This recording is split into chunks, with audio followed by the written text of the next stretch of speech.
Sebanyak 11 jenazah terlantar di RSUP Prop Ngurah Sanglah Denpasar dikremasi oleh pemerintah Provinsi Bali melalui Dinas Sosial Pemberdayaan Perempuan dan Pelindungan Anak Dinsos P3A Provinsi Bali.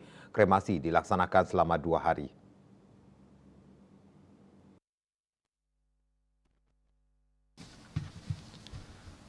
Hari pertama, Rabu 19 Juni ada 5 jenazah terlantar yang dikremasi di Pelabuhan Dharma Kertipura Dalam, Desa Adat Kerobokan, Kecamatan Kuta Utara, Kabupaten Badung. Sedangkan 6 jenazah terlantar dikremasi Kamis 20 Juni di tempat yang sama. Kepala Dinsos P3A Provinsi Bali Luh Ayu Aryani mengatakan pada tahun 2024 kremasi jenazah terlantar dianggarkan melalui anggaran pendapatan belanja daerah Provinsi Bali untuk 14 paket peti.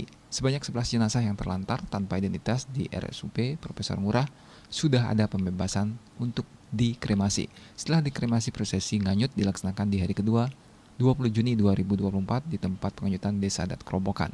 Menurut Aryani, dengan dilaksanakannya kremasi secara Hindu ini, maka diharapkan dapat menyempurnakan jenazah kembali ke Sang Pencipta, menyucikan roh atma yang telah meninggal dunia, dan mempercepat kembalinya jasad ke alam asalnya.